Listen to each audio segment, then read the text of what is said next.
اعوذ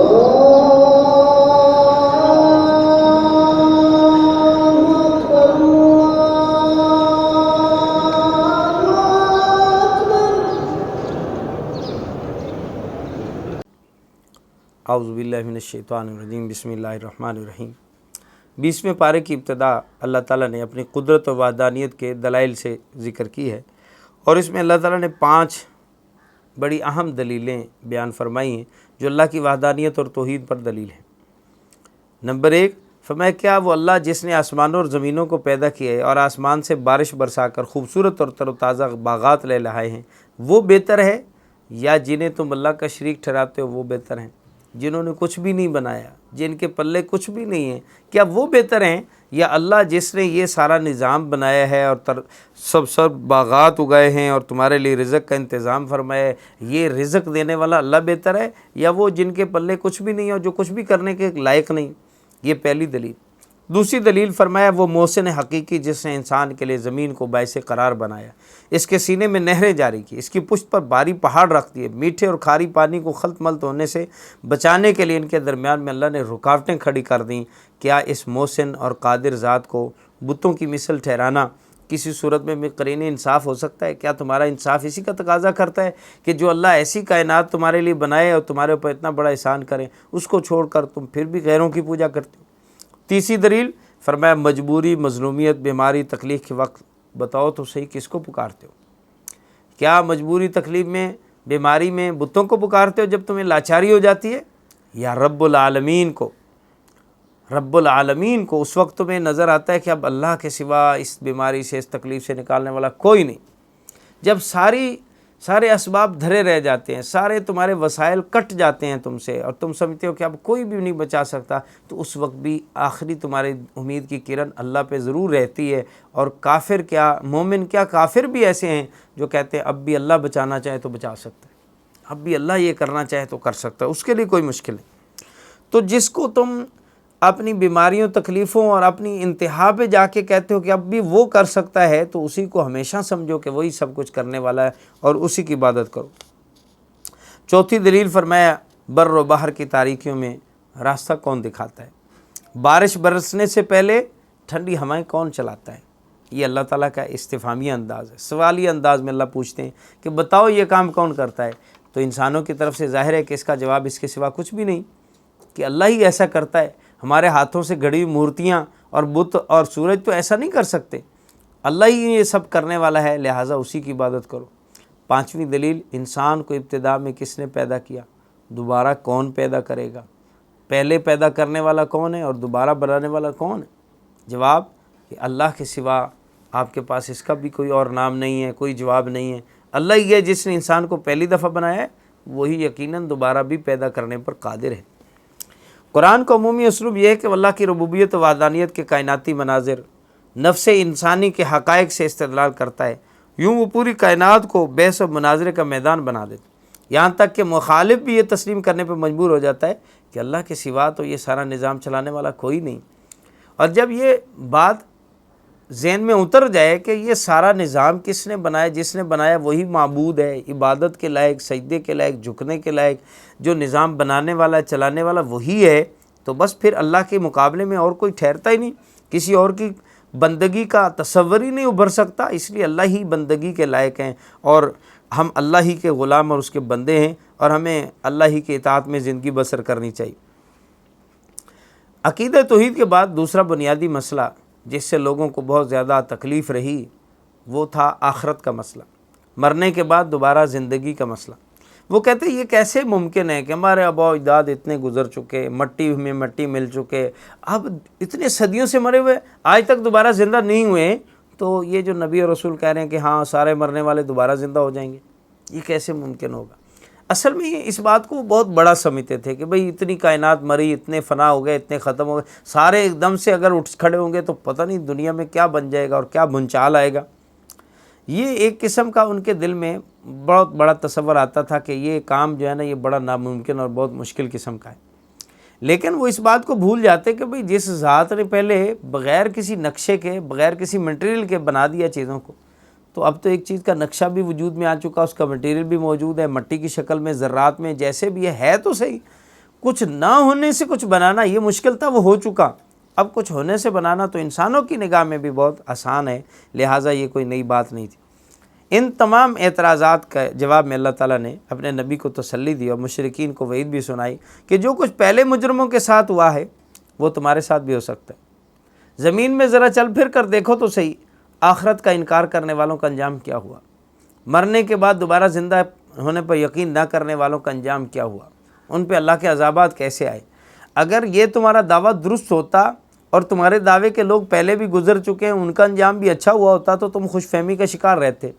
جب ان دعویٰ کرنے والوں کا انجام دنیا میں بھی اچھا نہیں ہوا تو یہ اللہ کی طرف سے کائناتی طور پہ ایک دلیل ہے کہ دیکھو قیامت کے بعد، مرنے کے بعد دوبارہ زندہ ہونا بھی یقینی ہے، اور اس کو نہ ماننے والوں کا انجام اچھا نہیں ہوتا۔ پھر اللہ تعالیٰ نے اس آخرت کے دوسرے جہان کے بارے میں تذکرہ کیا، اس کے کچھ مناظر کا، اور فرمایا کہ دیکھو یہ جہان جب ختم ہوگا تو اس کی فنائیت کے لیے اللہ تعالیٰ کو کوئی بڑے اقدامات نہیں کرنے پڑیں گے، بس اسرافیل سور لیے ہوئے منہ میں کھڑے ہیں۔ اسرافیل علیہ السلام فرشتے ہیں جو ایک سینگ نما جسم ہے جس کا نام ہے سور، قرآن میں اس کو سور کہا گیا، اس کو پھونکنے کے لیے یوں منہ میں لے کر تیار کھڑے ہیں اور اللہ کے اشارے کے حکم کے منتظر ہیں، بس ادھر سے حکم ہوگا وہ سور پھونک دیں گے، اور اس پھونک کے آنے کی دیر ہے پہلے لوگوں پہ مدوشی طاری ہوگی اور اس کے بعد ساری دنیا فنا ہو جائے گی، ختم ہو جائے گی، یہاں کی اونچ نیچ سب برابر ہو جائے گی، اور اللہ تعالیٰ ایک ہیبت طاری کر کے پوری دنیا کو موت کے گھاٹ اتار دیں گے۔ پھر اس کے بعد کیا ہوگا؟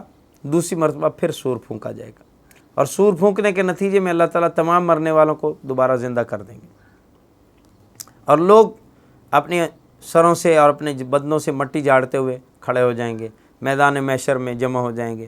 پھر لوگوں کی مختلف حالتیں ہوں گی اپنے اپنے کیے ہوئے کے مطابق، جس طرح کے دنیا کے اندر اعمال کیے تھے اللہ تعالیٰ اسی صورت میں ان کو محشر تک بھی لائیں گے، یعنی مرنے کے بعد کی جو زندگی کا تسلسل ہے وہ انسان کے عمل کے ساتھ جڑا ہوا ہے، اس میں دنیا کے مال و دولت، دنیا کی حالات کے ساتھ کوئی اس کا تعلق نہیں، اس کا رابطہ ہے کہ ہم نے دنیا میں ایمان ہمارا کیسا تھا، عمل کیسا تھا، اسی کے مطابق فرشتے موت دیں گے، اسی کے مطابق مرنے کے بعد دوبارہ زندہ کیا جائے گا، اسی کے مطابق اس کو پروٹوکول ملے گا۔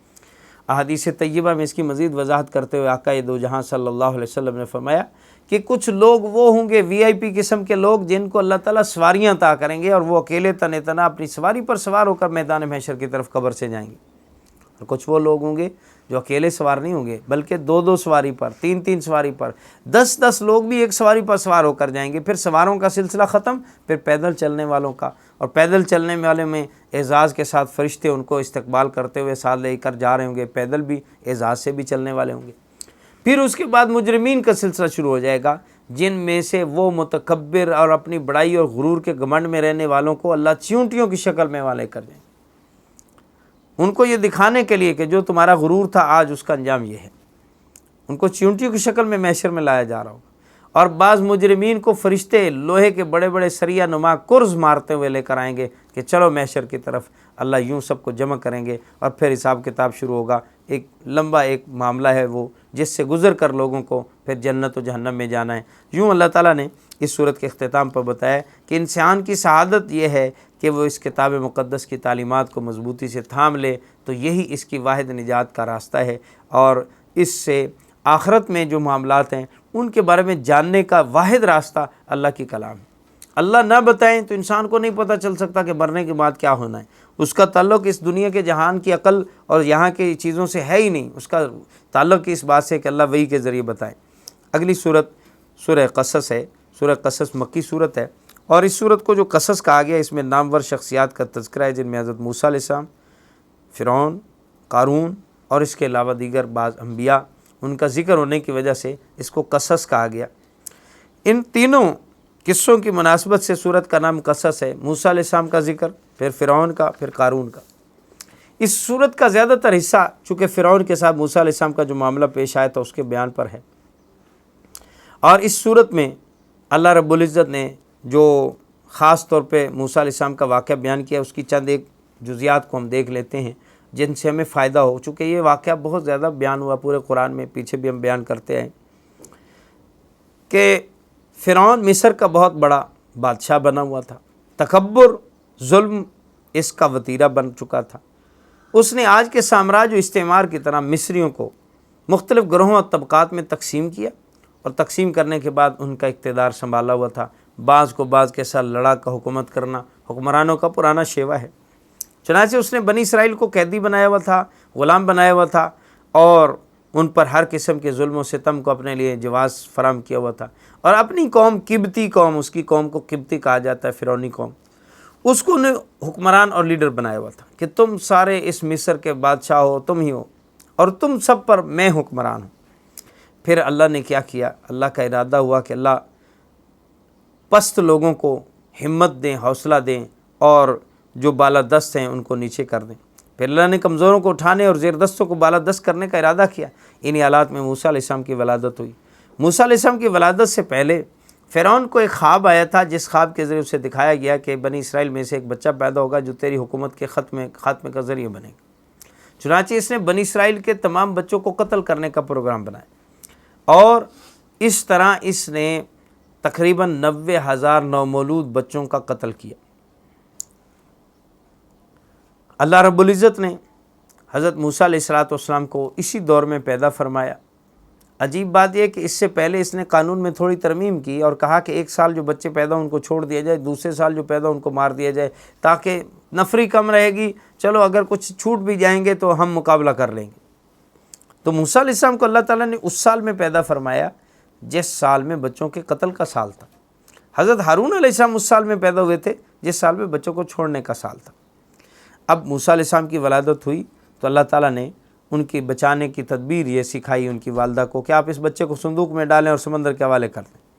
اب سمندر خود ایک موت کی گھاٹ ہے، اس کے حوالے کرنا، صندوق میں ڈالنا، یہ سارے اسباب ایسے ہیں جو موت کی طرف لے جاتے، لیکن جب بچانے والا اللہ ہو تو موت کے اسباب میں زندگی دینا وہ جانتا ہے، اور زندگی کے اسباب میں موت دینا وہ جانتا ہے۔ پانی پر تیرتا ہوا یہ صندوق بالآخر فرعون کے پاس اس کے محل میں سے گزرتا ہوا سمندر تھا۔ سمندر کا ایک حصہ وہ تھا جو فرعون کے محل میں سے گزرتا تھا، اس نے اپنے محل کے اندر سے سمندر کو گزارا ہوا تھا، یہ اس کا ایک اپنا منصوبہ تھا۔ تو سمندر کے اس حصے میں سے وہ صندوق جاتا ہے، اور وہ صندوق اٹھا کر اس کی اہلیہ کے پاس، حضرت آسیہ کے پاس لے جایا جاتا ہے۔ وہ اس معصوم بچے کو دیکھتی ہے تو فوراً کہتی ہیں کہ یہ بچہ تو بہت پیارا ہے، میں اس کو مارنے نہیں دوں گی، یہ تو میں رکھوں گی، میں تو اس کو پالوں گی۔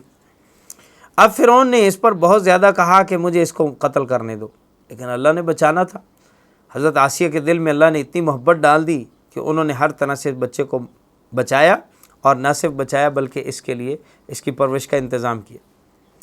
اب یہ سوچنا ہمارا کام نہیں کہ اللہ تعالیٰ کیسے اپنے کام لیتے۔ جس بچے کے ڈر سے فرعون بچے مار رہا تھا، اس بچے کو اللہ نے اسی کے گھر میں رکھ کے پال دیا۔ یہ ہے اللہ کی ہم ان قدرت کی کاریگریوں پہ غور کریں اور اس سے عبرت و نصیحت حاصل کریں۔ اب بھوکے بچے کو دودھ پلانے کے لیے دائیوں کو اکٹھا کیا گیا، کسی دائیا کا وہ دودھ نہیں لیتا۔ بالآخر حضرت موسیٰ علیہ السلام کی والدہ کو ہی لایا گیا، ان کا دودھ انہوں نے قبول کیا، تو فرعون نے کہا چلو انہی کو دائیا رکھ لو، یہی اس بچے کی پرورش کریں گی۔ تو حضرت موسیٰ علیہ السلام کی والدہ نے کہا میں یہاں رہ کے نہیں پرورش کروں گی، مجھے گھر جانے دو، بچہ میں لے کے گھر جاتی ہوں، وہاں رکھوں گی، اور تم لوگ مجھے اجرت بھی دو گے۔ اس پر بالآخر انہیں ماننا پڑا کہ ٹھیک ہے آپ اس کو گھر میں لے جائیں، اور یوں موسیٰ علیہ السلام کی والدہ اپنے گھر میں بچے کو پال رہی تھیں اور فرعون کی طرف سے اجرت بھی اس سے وصول کر رہی تھیں۔ اب اللہ کا فیصلہ یہ ہوا کہ بچہ جب بڑا ہوا اور چلنے پھرنے اور جوانی کو پہنچا تو اللہ تعالیٰ کی تدبیر غالب آئی۔ قبطیوں اور سبتی اور قبطی کے درمیان میں جھگڑا ہوتے ہوئے دیکھا، موسیٰ علیہ السلام نے ان کے درمیان فیصلہ کرنے کے لیے ان کو چھڑایا۔ ایک دن ہو گیا معاملہ، دوسرے دن وہی شخص پھر جھگڑ رہا۔ موسیٰ علیہ السلام آگے بڑھے تو اس نے جو ہے وہ یہ شور کرنا شروع کر دیا کہ انہوں نے تو بندہ مار دیا تھا۔ ہاں، بندے مارنے کا واقعہ یہ پیش آیا کہ موسیٰ علیہ السلام چھڑانا چاہا، وہ چھوڑ نہیں رہا تھا، موسیٰ علیہ السلام نے مکہ مار دی، اس مکے سے وہ بندہ مر گیا، اور اس کا مرنا تھا کہ یہاں سے اللہ تعالیٰ نے موسیٰ علیہ السلام کو مصر پہنچانا تھا اس کے ذریعے۔ چنانچہ موسیٰ علیہ السلام کا پیچھا کیا جا رہا تھا، آپ وہاں سے تشریف لے گئے اور مصر مدین جا پہنچے، اور مدین میں اللہ تعالیٰ نے وہاں آپ کو ٹھکانہ عطا کیا، معاش عطا کیا۔ اور موسیٰ علیہ السلام کی جو یہاں دعا ہے وہ بڑی عجیب دعا کہ رب بما انزلت الی من خیر فقیر، یا اللہ میں یہاں آ گیا ہوں نہ مجھے کوئی جانتا ہے، نہ میرے پاس یہاں کوئی گھر ہے، نہ کوئی چھت ہے، نہ کچھ کھانے کو ہے، نہ کوئی جاننے والا ہے، نہ کوئی ملنے والا، میں تو یا اللہ تیری ہر خیر کا فقیر ہوں۔ اس دعا کو جامع ادعیات قرار دیا گیا کہ یہ بڑی جامع قسم کی دعاؤں میں سے ہے کہ جب بندہ بالکل بے بس اور بے عاجز و بے نوا ہو کہ اللہ سے مانگنا چاہے تو یہ مانگے، رب بما انزلت الی من خیر فقیر، یا اللہ جو بھی بھلائی ہے تیری میں تو ہر ایک کا فقیر ہوں، ہر چیز کا مانگتا ہوں، یا اللہ ہر چیز کا سوال کرتا ہوں۔ اللہ نے ہر چیز کو پورا کیا، ان کو گھر بھی دیا، ان کو نوکری بھی دی، ان کو نکاح بھی دیا، ان کو سسر بھی دیا، اور سسر بھی شعیب علیہ السلام جیسا نبی و پیغمبر دیا۔ اللہ نے ساری باتیں ان کی پوری کر دی۔ تو آپ کی اس دعا جو ہے اس میں ساری چیزیں شامل تھیں۔ یہ دعا ایسی جامع ہے کہ اس میں یا اللہ میں روٹی کا بھی محتاج، میں سائے کا بھی محتاج، میں یا اللہ ہر چیز کا محتاج ہوں، اللہ نے سب چیزوں کا انتظام کر دیا۔ چنانچہ شعیب علیہ السلام کے یہ داماد ٹھہرے، اور پھر اس کے بعد شرائط طے پائیں کہ بھئی کیسے آپ نے یہاں کتنا عرصہ تک رہنا ہے، 8 سال یا 10 سال تک آپ کو خدمت کرنی ہوگی، پھر اس کے بعد آپ کی بیوی کو آپ کے ساتھ ہم روانہ کر دیں گے۔ شادی ہوگی، اور پھر وہاں سے واپس آتے ہیں۔ واپس آتے ہوئے راستے میں دیکھتے ہیں کہ آگ جل رہی ہے، بیوی کو روکا کہ آپ ٹھہرو میں ذرا آگ لے کر آتا ہوں۔ آگ لینے گئے تھے، نبوت لے کر آگے۔ آگ لینے گئے تھے تو اصل میں وہ اللہ تعالیٰ کا نور تھا، اور وہ نور ان کو نظر آیا تھا۔ اللہ سے ہم کلامی کا شرف حاصل ہوا اور نبوت ملی، اور نبوت لے کر واپس پلٹتے ہیں۔ اللہ کی طرف سے حکم ہوا ہے کہ آپ فرعون کے پاس جاؤ اور اس کو ہمارا پیغام سناؤ۔ یوں موسیٰ علیہ السلام کا یہ سارا واقعہ، اور اس میں جو ہمیں عبرت و نصیحت حاصل ہوتی ہے ہم ان کو ذرا غور سے دیکھیں۔ اگر انسان مصائب و آلام پہ صبر کرے تو دنیا آخرت کے اچھے نتائج برآمد ہو سکتے ہیں۔ موسیٰ علیہ السلام نے صبر کیا، حوصلہ کیا، مدین تک پہنچے، اللہ نے وہاں سے اللہ نے وسائل شروع کر دی۔ جو شخص اپنے معاملات میں اللہ پہ بھروسہ رکھتا ہے اللہ اس کی مشکلیں ضرور آسان کرتا ہے۔ جس کا معاملہ حق کے ساتھ عشق تک پہنچ جائے اس کے لیے باطل کی بڑی سے بڑی طاقت بھی کچھ نہیں ہے۔ اگر کوئی بندہ حق کا پرچم لے کر پوری استقامت کے ساتھ کھڑا ہو جائے تو دشمنوں کے گروہ میں سے اللہ حمایتی بھی پیدا کر سکتے ہیں، جیسا کہ موسیٰ علیہ السلام کے لیے حمایتی فرعون کے درباریوں میں سے بھاگ کر آ کر بتاتا ہے کہ آپ کے قتل کے مشورے ہو رہے ہیں، آپ یہاں سے چلے جائیں۔ اور جس کے دل میں ایمان پہ وسط ہو جائے وہ ایمان کی خاطر سب کچھ یہاں تک کہ نقد جان بھی لٹانے کے لیے تیار ہو جاتا ہے۔ غلامی کا سب سے بڑا اثر یہ ہے کہ ہمت اور عزم کی روح انسان اس کے اندر سے نکل جاتی ہے اور ہمت ختم ہو جاتی ہے۔ جیسے کہ اس قوم کے اندر غلامی کی وجہ سے ہمت نہیں تھی، عزم و استقلال نہیں تھا کہ ساری قوم والے مل کر فرعون کے ظلم کا مقابلہ کرنے کے لیے کھڑے ہو جاتے۔ سب کے بچوں کو ان کے سامنے ذبح کیا جاتا اور وہ اس پر رو بھی نہیں سکتے، چیخ و پکار بھی نہیں کر سکتے۔ حالانکہ یہ بنی اسرائیلی تھوڑی تعداد میں نہیں تھے، 6 لاکھ کی تعداد میں تھے۔ اور پھر یہی قوم جب یہاں سے نکل کر جاتی ہے اور ان کو ارض مقدس کے اندر داخل ہونے کے لیے کہا جاتا ہے تو کہتے ہیں اے موسیٰ آپ اور آپ کا خدا جا کر لڑے، ہم تو یہاں بیٹھے ہیں۔ یہ کس وجہ سے تھا؟ یہ غلامی کے وہ اثرات تھے اس قوم کے اوپر جس کی وجہ سے دشمن کا مقابلہ کرنے کی صلاحیت سے محروم ہو چکی تھی۔ اللہ کی عادت یہ کہ جن قوموں کو ذلیل و حقیر سمجھا جاتا ہے ایک دن آتا ہے کہ اللہ انہیں زمین کا وارث بھی بنا دیتا ہے۔ جو شخص یا جماعت جان بوجھ کر قبول حق سے سرکشی کرے اللہ اس سے قبول حق کی استعداد بھی چھین لیتا ہے۔ فرعون اور اس کے حواریوں کے ساتھ یہی ہوا، حق کی صلاحیت بھی اللہ نے ان سے چھین لی۔ یہ بہت بڑی گمراہی ہے کہ انسان کو حق کی اتباع کی بدولت کامیابی حاصل ہو جائے تو وہ خود ہی حق سے روگردانی شروع کر دے۔ بنی اسرائیل کو یہ ہوا، اللہ تعالیٰ نے ان کو رہنمائی کی اور ان کو وہاں ظلم و ستم سے نکال کر آزاد کیا، تو اس کے بعد وہ خود ہی حق کی روگردانی شروع کر دی انہوں نے، اور اللہ کی باتوں کو ماننے سے انکار کر دیا، اور پھر ہیلے بہانے کرنے لگے۔ جیسے یوم سبت ہفتے والے دن شکار کرنے والوں کو کہا گیا کہ اللہ کے حکم کے مطابق اس دن میں تم نے کوئی کام کاج نہیں کرنا، تو ہیلے بہانے سے شکار کرنے لگے۔ لیکن اللہ کا وہاں پہ ایک امتحان بھی ہوتا ہے ایسے موقعوں پر کہ اللہ تعالیٰ نے مچھلیوں کو حکم دیا، ہفتے والے دن وہ ساری مچھلیاں اکٹھی ہو کے کنارے پہ آ جاتی اور آگے پیچھے مچھلیاں ملتی نہیں۔ تو اس بات کو دیکھ کر ان کے دل للچائے اور لالچ میں آ کر انہوں نے ہفتے والے دن کی بے حرمتی شروع کر دی۔ اللہ تعالیٰ نے ان کو بندر و خنزیر بنا دیا۔ ظالم حکمران قوم کی بدعملیوں کے نتیجے میں اس پر مسلط کیے جاتے ہیں۔ اپنی قوم کو انسانوں کی غلامی سے نجات دلانا یہ انبیاء کی سنت ہے۔ انبیاء کا طریقہ ہے کہ قوموں کو غلامی سے نجات دلاؤ، اور قومیں غلام کب بنتی ہیں؟ جب خود بدعمالیوں میں شکار ہو جائے۔ جب تک قوم اللہ کی غلام رہتی ہے اللہ بندوں کو ان کے اوپر مسلط نہیں ہونے دیتے۔ جب لوگ تبھی مسلط ہوتے ہیں جب بندے اللہ کی غلامی سے نکل کر اپنی آزادی منانا چاہتے ہیں۔ پھر مختلف آیات میں اللہ تعالیٰ نے اس قصے کے ذریعے جو تنبیہ کی ہے، فرمایا مختلف آیات میں اہل مکہ کو اللہ نے تنبیہ کی، اہل کتاب میں سے ایمان لانے والوں کی اللہ نے تعریف بھی کی، مشرکین کی جہالتوں حماقتوں کا بھی اس صورت میں ذکر کیا، دنیا فانی کے مال و متاع سے دھوکہ کھانے سے بچنے کی بھی اللہ نے اسی صورت میں تلقین فرمائی، قیامت کے مناظر میں سے بعض مناظر کے اللہ نے منظر کشی کی، کیسے اللہ تعالیٰ قیامت میں انسانوں کو کھڑا کریں گے، کیسے حساب کتاب ہوگا، وہ کیا مناظر ہیں۔ اللہ کی تخلیق اور اس کا اختیار اللہ ہی کے پاس ہے۔ اس کے بعد اللہ تعالیٰ ایک متکبر شخص اور مالدار قسم کے شخص کا ذکر کرتے ہوئے قارون کا ذکر فرماتے ہیں۔ خاندانی اعتبار سے قارون موسیٰ علیہ السلام کا رشتہ دار بھی تھا، اکثر علماء نے اسے آپ کا چچا زاد قرار دیا، اپنے وقت کا ہی نہیں شاید آج کے بین الاقوامی سرمایہ داروں میں بھی سب سے بڑا سرمایہ دار ہو، کیونکہ اس کے سرمایہ داری کے بارے میں اللہ نے فرمایا اس کے خزانوں کی چابیاں اٹھانے سے طاقتور مردوں کی ایک جماعت عاجز آ جاتی۔ چابیاں اتنی تھی، خزانے کتنے تھے، اور جس کے مال و دولت کے بارے میں اللہ تعالیٰ فرماتے ہیں ہم نے اس کو بہت دیا تھا۔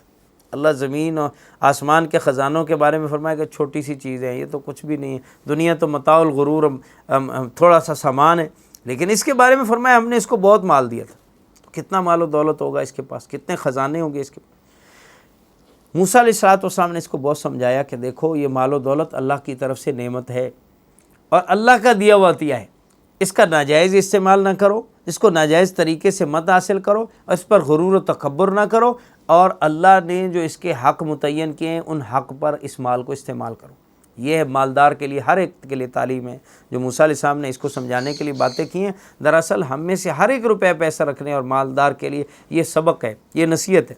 اس پر اس نے جو جواب دیا وہ بھی ہمارے لیے بڑا باعث عبرت و نصیحت۔ قارون کہنے لگا کہ یہ مال تم کہہ رہے ہو اللہ نے مجھے دیا، ارے میں نے یہ اپنی محنت سے، اپنی سمجھداری سے، اپنی عقل سے، اپنی ہنر سے کمایا ہے، اس میں اللہ کا کیا احسان ہے؟ نعوذ باللہ من ذالک۔ یہ انسان کی وہ گمراہی کی دلدل جس میں جب یہ اتر جائے تو یوں سمجھنے لگتا ہے کہ یہ تو میں نے کمایا ہے، اس میں میری محنت لگی ہے، میں نے اتنے عرصوں میں یہ کیا ہے۔ آج بھی آپ دیکھ لیں بہت سارے سرمایہ داروں کو یہی سوچ تباہ و برباد کیے جا رہی ہے، وہ یہ سمجھ رہے ہیں کہ یہ ہمارے علم، ہماری ڈگری کا کمال ہے اور ہماری محنت کا کمال ہے، اس وجہ سے ہمارے پاس مال ہے، اور وہ یہ سمجھ رہے ہیں کہ شاید دوسری دنیا کے لوگ جو نچلے طبقے کے لوگ ہیں یا تو وہ محنت نہیں کرتے یا ان کے پاس علم نہیں ہے۔ ان دونوں کی چیزوں کی وجہ سے، معروم ہونے کی وجہ سے ان کو مال سے محروم رکھا گیا، حالانکہ ایسی بات نہیں ہے۔ آپ دیکھیں ایک مزدور جو ہے وہ محنت ایک بہت بڑے مالدار اور صاحب اقتدار سے بہت زیادہ کرتا ہے، وہ زیادہ جان کھپائی کر رہا ہے۔ اگر اسی پر دار و مدار ہوتا مال کے ملنے کا تو ایک مزدور کو محنت مشقت کی وجہ سے مال زیادہ ملنا چاہیے تھا۔ اگر علم کی بات ہے کہ بہت زیادہ جاننے کی وجہ سے، تو بہت سارے پڑھے لکھے ڈگریوں والے بعض انگوٹھا چھاپ فیکٹری آنروں کے ملازم ہوتے ہیں۔ اگر علم کی بنیاد پہ رزق ہوتا تو وہ انگوٹھا چھاپ ماتحت ہوتا، اور یہ علم والا انجینئر اور بہت بڑا پڑھا لکھا آدمی جو ہے وہ اس کی ماتحتی نہ کر رہا ہوتا۔ اللہ کی قدرت ہے، اللہ تعالیٰ جس کو چاہتے ہیں بے حساب رزق دیتے ہیں، یہ اس کے کام ہے۔ تو بہرحال یہ اپنے مال کی وجہ سے مغرور ہو گیا، اور اس غرور میں آ کر اس نے موسیٰ علیہ السلام پہ الزام عائد کرنا چاہا، اور ایک عورت کو حضرت موسیٰ علیہ السلام پہ الزام عائد کرنے کے لیے کھڑا کیا، جس کے نتیجے میں موسیٰ علیہ السلام نے اس کے لیے بد دعا کر دی، اور اس بد دعا میں اس کو اللہ تعالیٰ نے زمین میں دھنسا دیا، اور یہ آج تک زمین میں دھنستا جا رہا ہے، اس وقت بھی یہ زمین میں دھنس رہا ہے۔ اللہ تعالیٰ نے قارون کے واقعے کے اختتام پر ایک نصیحت فرمائی جو ہر مسلمان میں سے ہر ایک کو، مجھے، آپ کو، سب کو پلے باندھ لینی چاہیے۔ فرمایا آخرت کا گھر ہم نے ان لوگوں کے لیے تیار کر رکھا ہے جو ملک میں بڑا بننے اور فساد کا ارادہ نہیں رکھتے، اور انجام تو پرہیزگاروں کا ہی اچھا ہوتا ہے۔ یہ چونکہ پرہیزگار بھی نہیں اور مالدار ہونے کی وجہ سے تکبر میں مبتلا ہے، تو اس کا انجام دنیا میں بھی اچھا نہیں ہوا، آخرت میں بھی اچھا نہیں ہوگا۔ اگر ہم اپنا آخرت میں اچھا انجام چاہتے ہیں تو ہمیں چاہیے کہ اپنے اندر سے مالداری کی حرص و ہوس اور اس کی وجہ سے تکبر کی خواہشیں اپنے اندر سے نکال دیں، اور عاجزانہ طور پہ اللہ کی بادشاہت و حکومت کو قبول کر لیں، اور اللہ ہی کے لیے اللہ کے سامنے جھک جائیں، اللہ سے ہی اس کا بدلہ چاہیں۔ دنیا میں یاد رکھیے فرعون جیسے بادشاہ اور قارون جیسے سرمایہ داروں کا انجام ہم دیکھ چکے ہیں، تو اللہ رب العزت کہیں ایسا نہ ہو کہ ہمیں بھی ایسے ہی انجام سے دوچار کرے، ہم بھی کسی گھمنڈ میں مارے نہ جائیں۔ اللہ رب العزت نے اس کے بعد سورہ عنکبوت کا ذکر کیا۔ سورہ عنکبوت مکی صورت ہے، اور اس میں اللہ تعالیٰ نے اپنے ابتلا اور آزمائش کی سنت کو ذکر کیا۔ اللہ تعالیٰ کی جو حکومت ہے اس میں ایک قانون ابتلا ہے، ایک قانون نوازش ہے، اللہ تعالیٰ کی نوازشوں کا قانون، انعامات کا قانون۔ اللہ انعام دینے پہ آتے ہیں تو کافروں کو بھی بہت بڑی بڑی چیزوں سے نواز دیتے ہیں۔ یہ اللہ تعالیٰ کا قانون امہال ہے، مہلت دینے کا قانون، ڈھیل دینے کا قانون۔ دوسرا اللہ کا قانون ابتلا ہے، آزمائش۔ آزمائشیں بھی سب پر آتی ہیں، نعمتیں بھی سب کو ملتی ہیں، لیکن جو عموماً اللہ رب العزت کا دستور رہا ہے کہ اللہ تعالیٰ کافروں کو زیادہ تر جو ان کی آزمائش ہوتی ہے وہ ڈھیل کی صورت میں، مالداری کی صورت میں، عہدے و اقتدار کی صورت میں، اور جو ایمان والوں کی آزمائش ہے وہ تنگیوں، تکلیفوں، بیماریوں کی صورت میں ہوتی ہے۔ ان سے ان کو پرکھا جاتا۔ یہاں اس صورت میں جو خاص طور پہ بات بیان ہوئی ہے وہ یہ کہ حضرات صحابہ پر اس وقت ایسے حالات تھے مکی زندگی میں، ابتدائی دور میں جب نئے نئے مسلمان ہو رہے تھے اور مکہ والے سارے دشمن ہوئے ہوئے تھے، اور ایسے ایسے واقعات پیش آ رہے تھے، روز روز جو ایمان لاتا ہے اس کے ساتھ وہ عبرت ناک ان کو سزائیں دی جاتی۔ آپ نے سن رکھا ہے حضرت بلال رضی اللہ عنہ کو تپتی ریت پہ لٹایا جاتا، حضرت خباب رضی اللہ عنہ کو انگاروں پہ لٹایا گیا، اور انگارے بجھتے ہیں ان کی چربی سے، خون سے وہ انگارے بجھتے ہیں، پھر ان کو اس سے تسکین ملتی ہے۔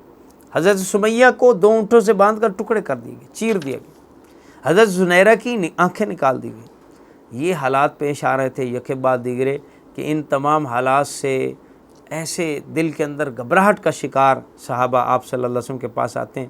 آپ بیت اللہ کے پاس تشریف فرما ہیں اور آپ سے آ کر صحابہ بڑے ہی مایوسی کے انداز میں یہ عرض کرتے ہیں، یا رسول اللہ کی مدد کب آئے گی؟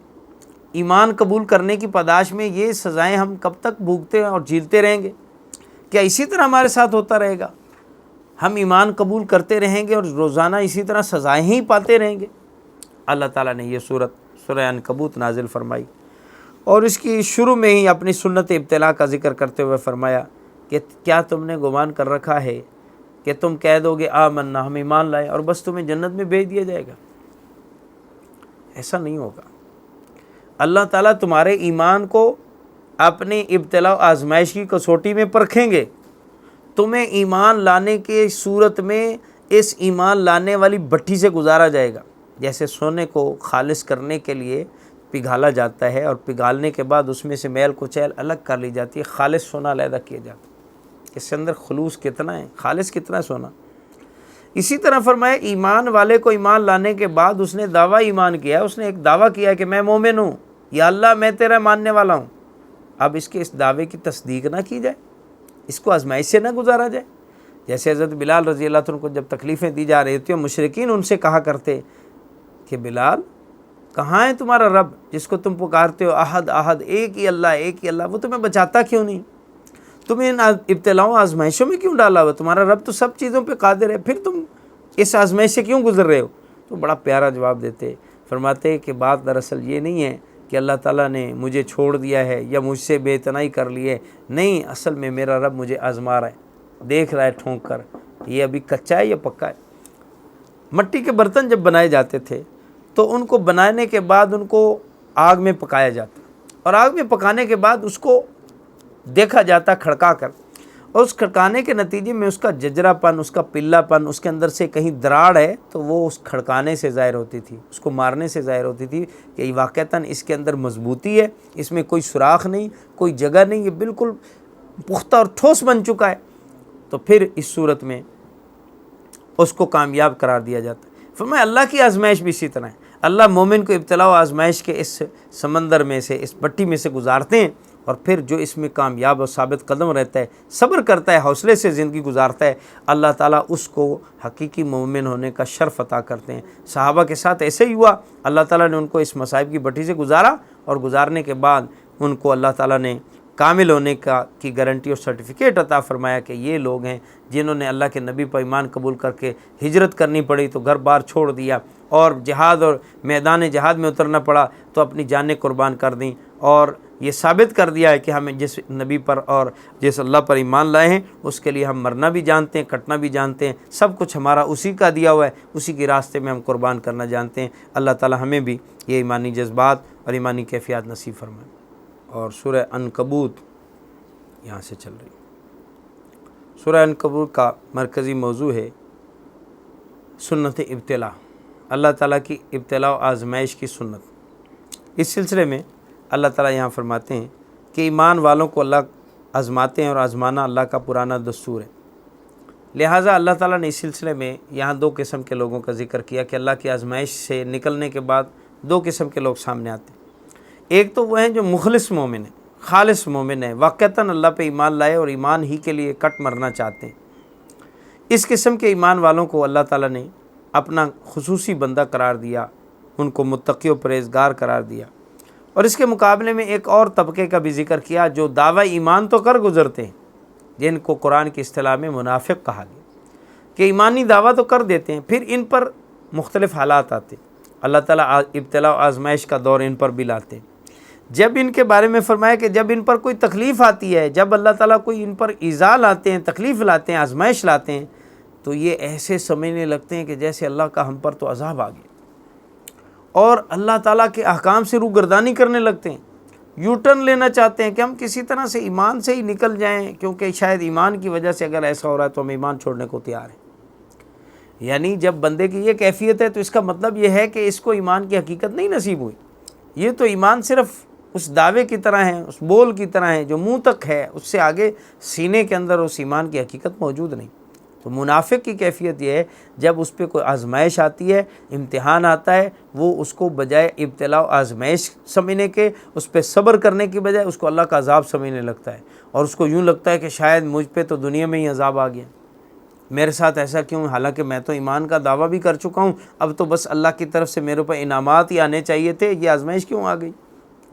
اور جب اللہ تعالیٰ اس کو کوئی انعام دے دیتے ہیں، کوئی اس کو بھلائی پہنچ جاتی ہے، تو وہ سمجھنے لگتا ہے یہ تو میرا حق بنتا تھا، یہ تو ملنا ہی چاہیے تھا، میں نے بھی آخر ایمان قبول کیا ہے تو اس پہ مجھے یہ ملا ہے تو ٹھیک ہے۔ یعنی نعمت کے ملنے کو اللہ کی عطا نہیں سمجھتا، اللہ کا انعام نہیں سمجھتا، بلکہ اپنا استحقاق سمجھتا ہے، میرا حق بنتا ہے، میں مومن ہوں، مجھے یہ ہونا چاہیے تھا۔ تو نعمت کے ملنے کو اپنا استحقاق سمجھنا، تکلیف کے آنے کو اللہ کا عذاب سمجھنا، یہ منافق کے علامت ہے۔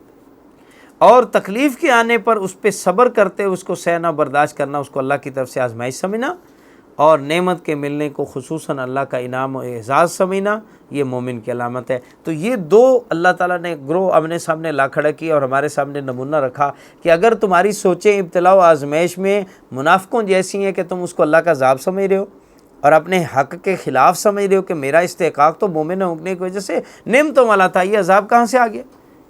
اور اگر نعمتیں ملیں اس کو اپنا حق سمجھ رہے ہو، اللہ کا انعام اور شکر نہیں بجا لا رہے، تو اس کا مطلب تمہارے اندر بھی منافقت والے جراثیم۔ اور اگر نعمتوں کے ملنے پر اللہ کا شکر ہے اور آزمائشوں کے آنے پر صبر ہے، حوصلہ ہے، اللہ کے فیصلوں پہ پھر بھی دل و جان سے راضی ہے، قربان ہے، تو یہ حقیقی مومنوں والا شیوہ ہے۔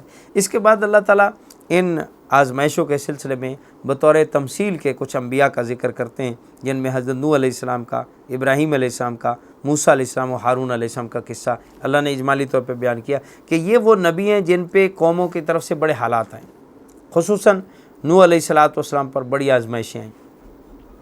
ان کے بارے میں آتا ہے کہ نوح علیہ السلام کی قوم اتنی سنگ دل قوم تھی کہ ان کو مار مار کر پتھروں سے اتنا پتھر مارتے تھے، پتھر برساتے تھے کہ ایک پتھروں کے اندر دب کے رہ جاتے۔ جبرائیل امین آتے اور پتھروں سے کو ہٹا کر پھر ان کو کھڑا کرتے، ان کے زخموں کی جو ہے مرہم کرتے، اور اس کے بعد جب اللہ ان کو صحت دیتا تو پھر یہ اسی نئے ولولے کے ساتھ اسی قوم کو پھر دعوت دینے کے لیے کھڑے ہو جاتے۔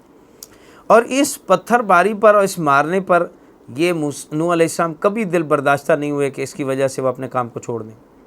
اسی طرح ابراہیم علیہ السلام کے واقعات آپ نے سن رکھے، قوم نے ان کو آگ میں ڈالا اور اس ذریعے سے ان کو جلا کر راکھ کرنا چاہا، اور ابراہیم علیہ السلام پہ آزمائشیں آئیں کہ ان کو اللہ تعالیٰ کی طرف سے کہا گیا کہ آپ بیٹے کو ذبح کر دیں۔ آزمائش آئی کہ بیٹے اور بیوی کو آپ جنگل بیابان وادی غیر ذی زرع، یعنی بیت اللہ کے قریب ایسی وادی میں جانا، کھیتی اگتی ہے، نہ پانی ہے، کچھ بھی نہیں، وہاں چھوڑ کے آ جائیں۔ یہ بڑی آزمائش تھی، بیٹے کو ذبح کرنے کا حکم ملنا بڑی آزمائش تھی۔ تو یہ ان ابتلاؤں سے گزر کر جد الانبیاء بنے ہیں، امام الانبیاء بنے حضرت ابراہیم علیہ السلام، ان کو یہ لقب اور یہ باتیں ایسے نہیں مل گئیں، بڑی پیچھے قربانی ہے۔ اسی طرح موسیٰ علیہ السلام، ہارون علیہ السلام ظاہر ہے اس قوم میں سے ہیں جو بنی اسرائیل کی قوم ہے، جن کے بچے ذبح کیے جا رہے تھے، کتنی بڑی آزمائش میں سے گزر رہے تھے۔ ان کے ہوتے ہوئے بھی فرعون نے ایک دفعہ بچوں کو ذبح کرنے کا حکم دے دیا تھا. تو یہ بھی بڑے امتحانوں سے گزرے ہیں. اور اس میں بتانا یہ مقصود ہے کہ آپ کسی بھی شخص کو اگر دنیا میں ایمانی طور پر قرآنی طور پہ کامیاب دیکھتے ہیں کہ اللہ تعالیٰ کے یہاں وہ سرخرو ہے، تو اس کے پیچھے اس کی بہت زیادہ قربانیاں ہوں گی. ان کی قربانیوں کو ہم بھول جاتے ہیں، ان کو ملے ہوئے انعامات ہم یاد کرتے ہیں کہ بڑا انعام تو ملا ہوا ہے، بڑا اعزاز حاصل ہے اس کو.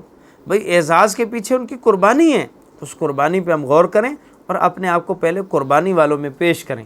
جب ہم قربانی دینے والے بنیں گے تو اللہ کی طرف سے بھی پھر رحمتیں آئیں گی، اللہ کی نوازشیں آئیں گی، دنیا میں نہیں تو آخرت میں ضرور اللہ تعالیٰ اس کے اثرات اور اس کے پھل ہمیں ضرور کھلائیں گے. پھر اس صورت کے اختتام کے قریب اللہ تعالیٰ نے مشرکین کو شرک سے باز رکھنے کے لیے اللہ کی وحدانیت و توحید سمجھانے کے لیے ایک مثال دی ہے، اور بہت پیاری مثال ہے قرآن کی. اللہ تعالیٰ فرماتے ہیں کہ اللہ کے ماں سوا جن کی بھی پوجا پاٹ کی جا رہی ہے، جن کی بھی عبادت کی جا رہی ہے، ان کی مثال ایسے ہے جیسے مکڑی کا جالا. اور جو لوگ اللہ کو چھوڑ کر ان پہ اعتماد کیے ہوئے ہیں وہ مکڑی کی طرح اعتماد کرنے والے ہیں. اللہ کے ماں سوا لوگوں کی مثال، اللہ کے ماں سوا معبودوں کی مثال مکڑی کے جالے کی سی ہے، اور اس پہ اعتماد کرنے والوں کی مثال مکڑی کی سی ہے. یعنی مکڑی کا جو گھر ہے، جالا ہے، اللہ تعالیٰ فرماتے ہیں سب سے دنیا میں کمزور ترین گھر مکڑی کا ہے. یوں کہنا چاہیے کہ گھر کہنے کے تو قابل ہی نہیں. گھر کسے کہتے ہیں؟ جو بارش سے بچائے، دھوپ سے بچائے، سردی سے بچائے، گرمی سے بچائے، جو اس طرح کی حفاظت پروٹیکشن کا ذریعہ بنے، وہ گھر ہے. اب مکڑی جو ہے وہ جو جالا سا بنتی ہے، نہ وہ دھوپ سے بچانے والا، نہ وہ گرمی سے بچانے والا، نہ وہ سردی سے بچانے والا، نہ وہ بارش سے بچانے والا، نہ وہ دشمن سے بچانے والا، کوئی چیز اس میں بچاؤ والی ہے ہی نہیں، اور مکڑی اس کو سمجھ رہی ہے میرا گھر ہے. اللہ تعالیٰ یہ مثال دے کے سمجھاتے ہیں کہ دیکھو جو لوگ اللہ کے سوا کو اپنا خدا سمجھے بیٹھے ہیں، اللہ کے ماں سوا کو نفع نقصان کا مالک، حاجت روا، بگڑیاں بنانے والا سمجھے بیٹھے ہیں، ان کی مثال مکڑی کی سی ہے. جیسے مکڑی نے اس جالے کو اپنا گھر سمجھ لیا ہے اور اس اعتماد پہ بیٹھی ہوئی ہے، یہاں تک کہ آپ دیکھتے ہیں کہ اس جالے کی حیثیت کیا ہوتی ہے، ایک جھاڑو لگتا ہے، ایک ہوا کا جھونکا آتا ہے، اس کا گھر وہ ہو گیا. فرمایا اسی طرح جب اللہ کے ماں سوا کے جو پجاری ہیں وہ جن کی پوجا پاٹ کر رہے ہوتے ہیں، جب اللہ کی طرف سے ایک ابتلا، ایک آزمائش کا جھاڑو آتا ہے، ایک آزمائش کا جھونکا آتا ہے، تو وہ سارے اللہ کے ماں سوا جتنے جھوٹے معبود ہیں، خدا ہیں، وہ سب کیے درے ختم ہو جاتے ہیں اور باطل ہو کے رہ جاتے ہیں. اور ایسے لوگوں کو بالآخر کچھ بھی حاصل نہیں ہو جاتا. یوں مشرکوں کے بت کمزور ہیں، انہیں نقصان سے نہیں بچا سکتے، انہیں کوئی فائدہ نہیں پہنچا سکتے، تو پھر ان پہ اعتماد کیوں کیے ہوئے؟ اس ذات پہ اعتماد کریں جو ذات حقیقی ذات ہے، جس کے فیصلے اٹل ہیں، جس کا قانون سب چیزوں پہ چلتا ہے، جو آسمانوں پہ بھی آرڈر جاری کر سکتا ہے، زمینوں پہ بھی آرڈر جاری کرتا ہے. آسمان کو کہتا ہے آسمان تھم جا، اے زمین پانی نگل لے. جب طوفان نوح آیا، بہت زمین کا سب سے بڑا طوفان تھا، تو اس طوفان کو ختم کرنے کے لیے جو اللہ نے کلام کیا ہے وہ بڑی باثر کلام ہے، اور اللہ تعالیٰ کی قدرت قوت پر دلالت کرنے والی کلام. اللہ آسمان کو آرڈر دیتے ہیں، آسمان روک لے پانی کو، زمین سارا پانی خشک کر دے. یوں ایک آرڈر سے سارا طوفان ختم.